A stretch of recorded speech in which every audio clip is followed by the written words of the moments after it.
Chapter 29, Part 2, Continued. I asked her the question that had been on my mind ever since she opened the door.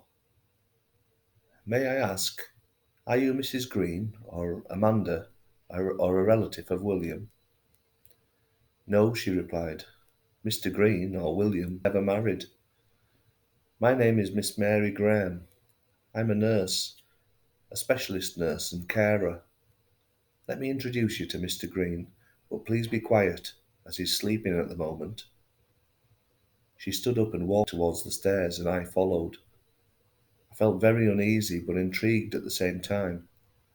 This was a turn of events I hadn't expected at all, and at the top of the landing she turned left and walked slowly and carefully down the hallway to a door at the end that was slightly ajar. "William is in there," she said. "Go ahead." She stepped aside and let me through. I pushed open the door a little further, and I could see what looked like a huge cot, a double bed with safety rails around the side. The bedside table light was on, and I could make out the shape of a man curled up on the bed, fast asleep and snoring slightly. "Let's go back downstairs and I'll tell you more," she whispered. "William has the light on because he finds it hard to sleep in the dark. It scares him." We made our way back to the conservatory and sat down again in the same places as before. "This is William's house," she said. "His home. But he doesn't own it. It is owned by a trust, and we provide care, palliative care, for people coming to the end of their lives. William has been with us for a couple of years now. Before he came here, I was his nurse at his previous home, Suffolk Court in Exeter. You see, William has suffered from a severe case of cerebral palsy all of his life. The condition has got steadily worse over the years. He's nearly 33 years old now, and no one thought he would live this long due to the seriousness of his condition." She had such a quiet and soothing voice, and I was transfixed. "It is a minor miracle that he's lived this long, according to some of the specialists. He's not in any pain, but the condition has got much worse recently, and the doctors are very concerned, hence the urgency in my earlier letters." "Your letters?" I asked. "Yes. Well, I was the one who penned them. I'm sorry to confuse you. It's all been done with the best of intentions, and with William's consent. I need to explain how and why." "How bad is William's condition?" I asked her. "His doctors don't think he's got long to live. They've said that before, mind you, and we've been wrong before, but this time they're fairly sure he will only have weeks.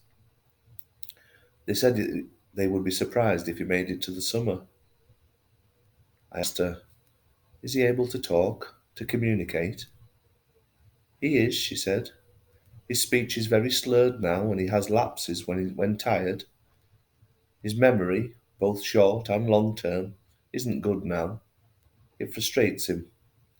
He responds well to visual representations and pictures. He is able to indicate what he wants, such as food or the bathroom. He understands everything that you say to him, and he can respond with a nod, a smile, or a shake of the head. He struggles to form his words now, but other carers and I have known him for such a long time, we know what he's telling us. We know him better than anyone. We know all his little traits and mannerisms. It was my idea to write to you, but everything was done in agreement with William. He was able to read them and agree on the wording. I asked him questions and he was able to give me answers. A couple of years ago, when William was able to talk more, he kept asking about Ernie. His knowledge of him was minimal, and he was desperate to know more about him. I tried, but it was hopeless. I'm no investigator, Paul. And when William's condition worsened, we thought we would try again. It was obviously very important to him. I asked William if we should hire someone, a professional. You. He wanted to. He gave his consent. He was very enthusiastic about it. He wasn't stupid. He may have brain damage, but it didn't affect his intellectual capacity. He understood and he knew what he wanted. Everything that you've sent me, I've shown him. I've shown him all the pictures and read him every single article and interview, several times over. They've had us both in tears sat out in that garden. We've both been in fits of giggles too. I didn't know much about Ernie Grimshaw before this, but I certainly do now. What an amazing man. William is the son of Arthur and Mandy, I said. Can you tell me more about what happened to them? And why are you and William looking to find so much about Ernie? She continued. William's mother, Mandy, well, she wasn't known to me. She had William when she was in her mid-40s. An unexpected pregnancy, you might say. But both parents were delighted by the news, by all accounts. But during the pregnancy, she had a blood infection, apparently, sepsis, and this prevented the right amount of oxygen reaching the baby. He did suffer abnormalities whilst growing in the womb, and they wouldn't have known this at the time, but the baby would have been brain damaged to a certain extent at birth. It just didn't manifest itself until later in life. He was a very light baby, according to records. Just over 4 pounds, I added. Yes, she said. So I'm guessing he would have been kept in an incubator for some time until he gained weight. It must have been a stressful time for the family. His father was much older than his mother. Arthur was in his 50s when he became a daddy.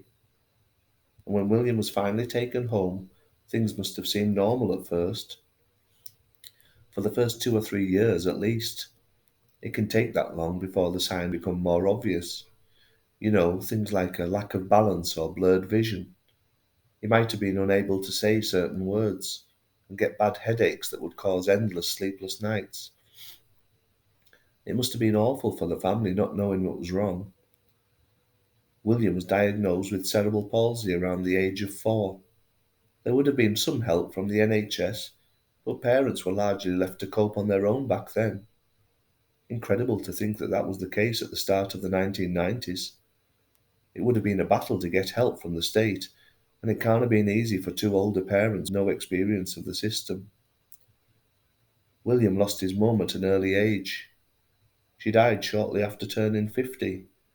He can't have been much more than 4 or 5 years old. The sepsis, the blood infection, well, it hadn't cleared up. She must have suffered a lot after giving birth, but it was never properly diagnosed.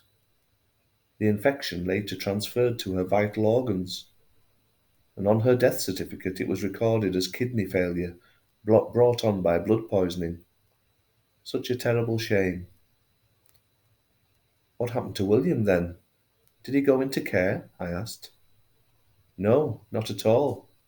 William still lived with his father, his dad, but the demands were such that Arthur had to quit work and rely on others to run the business for him. William would have required full-time care, even this early in his life. That must have been in the early 90s. Arthur and Mandy moved to Exeter, I said. Yes, they must have. Exeter was known to have good care facilities, better than those in Dorset. And Exeter was a bigger city with better facilities, I guess. It made sense to move.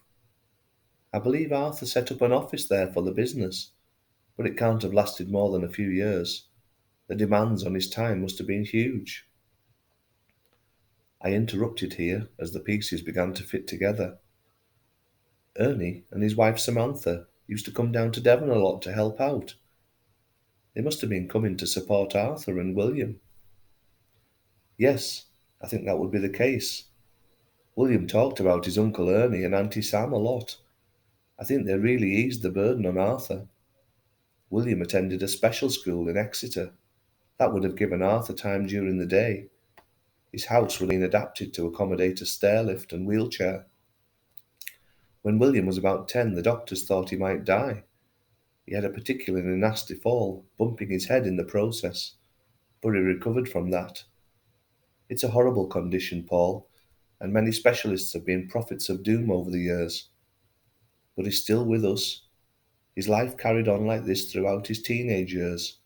It must have been more and more difficult for Arthur, and frustrating for William. Arthur was getting on in years, and the strain and stress to take care of his son must have been enormous. Without the help from Ernie and Sam, I doubt he would have made it. And then Arthur had his stroke.